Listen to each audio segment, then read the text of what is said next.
राधा स्वामी जी साखी। एक बार किसी बीवी ने महाराज जी से पूछा कि दया मेर की कमी हो तो दया को पाने का आसान तरीका क्या है। महाराज जी का जवाब भी हम रोज़ सुबह सुबह 3 बजे से दया मेर की टोकरी लेके निकलते हैं और जो सत्संगी जी भजन सिमरन में बैठे होते हैं उस पर दया के फूल बरसाते हैं। फिर महाराज जी ने कहा कि हमें बहुत अफसोस होता है कि कुछ भाग्यशाली जीव जो जागते हैं वही फ़ायदा उठा पाते हैं और बाकी सारी टोकरी हमें वापस लानी पड़ती है, तब हमें बहुत दुख होता है। इसलिए साथ संगत जी हमें रोज़ भजन सिमरन करना चाहिए ताकि सद्गुरु को दुखी ना होना पड़े और सद्गुरु हमारे पे दया मेहर के फूल बरसा के जाए। वरना बाबा जी को दोष मत देना ना कि बाबा जी हम पर दया मेहर नहीं करते हैं। मोक्ष बेटा कुंभ के मेले में जाने की हमारी बड़ी इच्छा है, तेरे बाबूजी को कहती रह गई, पर उन्हें समय कहाँ, एक तीर्थ भी नहीं करवा पाए और चले गए।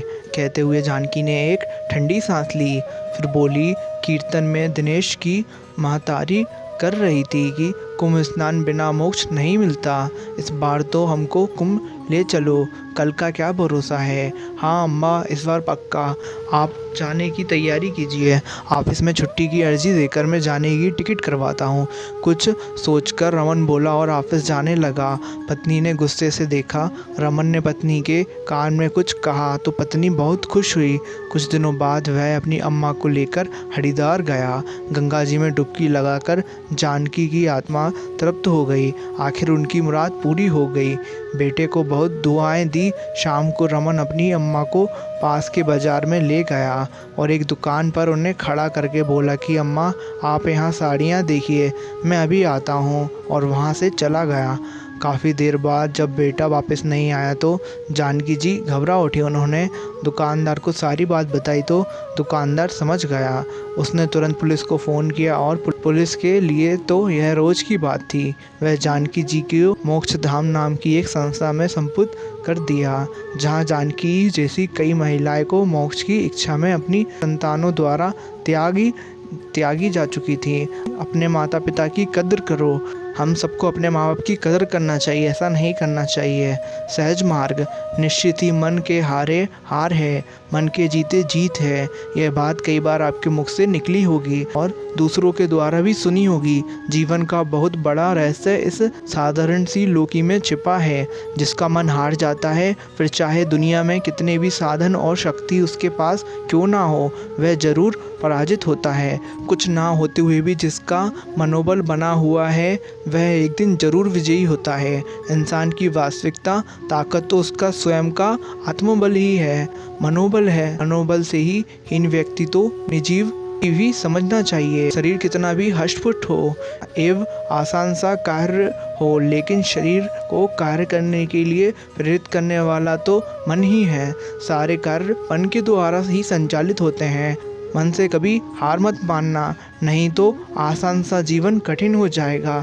जिसके पास मनोबल है उसकी विजय निश्चित है। हर पल मन में हम जो आखिर निर्णय लेते हैं वही घटिया होता है। हमारा किसी मित्र से झगड़ा हो गया और हम सोचते हैं कि अब कभी नहीं बनेगी, तो आपको यही परिणाम मिलेगा कि कभी नहीं बनेगी।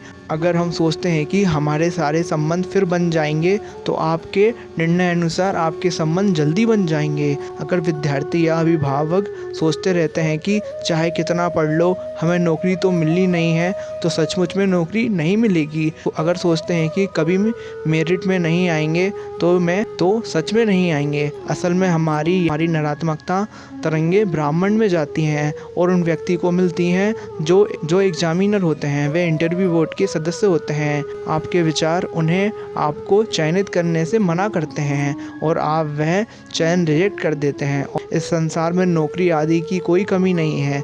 आप अपनी तैयारी करो और सोचते रहो कि मुझे अमुक संस्था में नौकरी मिलेगी, मैं वहाँ अमुक पद प्राप्त करूँगा। आपका यह निर्णय संबंधित लोगों को मिलेगा, वह आपको सिलेक्शन कर देंगे। ऐसे ही मेरिट में आने के लिए अंतिम निर्णय पर ध्यान रखें।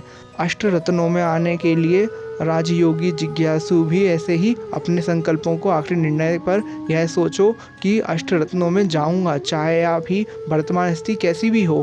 बुरे परिणामों की बजाय अच्छे परिणाम मन में रखकर तैयारी करने में लग जाना चाहिए।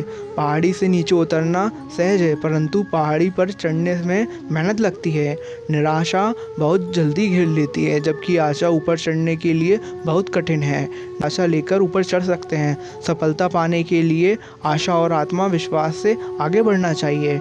डर हमें उन चीज़ों से लगता है जिन्हें हम जानते नहीं, दूसरों के कहने से मान लेते हैं। विषयों को भली प्रकार से जान लेने के बाद कोई डर का कोई मतलब नहीं है।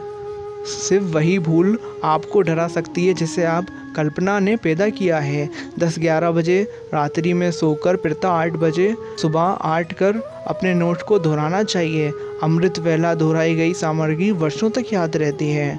जो विद्यार्थी राजयोगी बिना स्नान किए क्लास में जाते हैं, उनका सिर भारी रहता है और स्फूर्ति की जगह आलस्य रहता है। उन्हें अच्छे परिणाम नहीं मिलते, इसलिए हर रोज़ स्नान करना चाहिए। रात्रि को भोजन हल्का लें, सिर्फ हरी सब्जियां ही खाना चाहिए। इससे सुबह नींद नहीं आएगी। आप पढ़ाई योग एकाग्रता बनी रहेगी। आप आपके बिजनेस में तरक्की करोगे। अगर आप योगी हैं तो आपको बहुत अच्छा लगेगा।